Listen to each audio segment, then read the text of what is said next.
Dobrodošli u školu gusala, ovo je uvodni čas i prije nego što počnemo sa učenjem i guslanjem, hajde da kažemo nekoliko osnovnih stvari o guslama. Od čega se sastoje i šta je važno da znate na samom početku. Gusle se sastoje od 4 osnovna dijela. Donji dio ili karlica, udubljeni rezonantni dio koji proizvodi zvuk. Izduženi dio ili vrat povezuje karlicu sa gornjim dijelom i drži strunu. Zatezač, odnosno krčalo, nalazi se pri vrhu, služi za zatezanje strune. Gornji ukrasni dio, najčešće u obliku konjske glave, glave koze ili nekog drugog simbola. Šta je važno da znamo o struni, koži i konjiću? Kako se pravilno čuvaju gusle, šta je kalafonijum i kako se nanosi na strunu. Na guslama se najčešće koristi najlon, poznat kao silk, pecaroška dlaka debljine 0,18 mm, obično se stavlja između 65 i 75 komada. Koža na guslama je vrlo osjetljiva, zato je najbolje da gusle čuvate u futroli.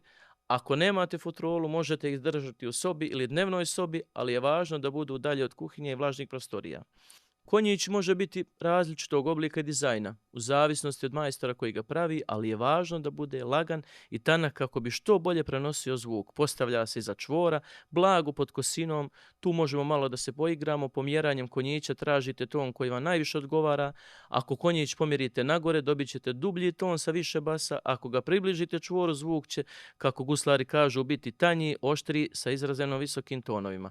Kalafonijum je prirodna smola koja se nanosi na strune gudala i gusala kako bi se stvorilo trenje i omogućilo da nastane zvuk. Važno je nanositi ga umjereno i povremeno, jer previše kalafonijuma može promijeniti kvalitet tona. Kako pravilno držati gusle i gudalo? Koji je najbolji položaj tijela i kako postaviti prste na struni. Prirodno je i najčešće da guslari gusle drže na krilu, ali za početnika je najvažnije da su gusle stabilne i da se ne pomjeraju tokom guslanja.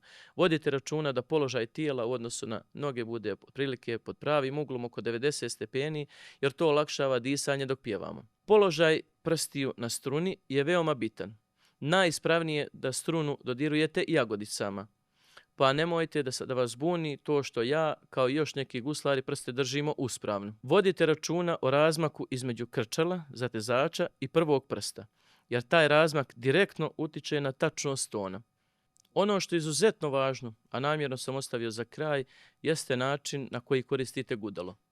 Vještina prevlačenja gudalom, osjećaj, utreniranost jednako su važni kao i rad lijeve ruke. Nipošto se ne smijete navikavati da gudalo pomjerate iz ramena. Pokret treba da dolazi iz zgloba šake, baš kao kod violinista. Pogledajte koliko im znači taj precizni pokret zgloba, isto važi i za gusle. Ako zaista želite da naučite da guslate, budite uporni, vježbajte redovno i vjerujte u sebe. Uz volju i strpljenje sve se može naučiti.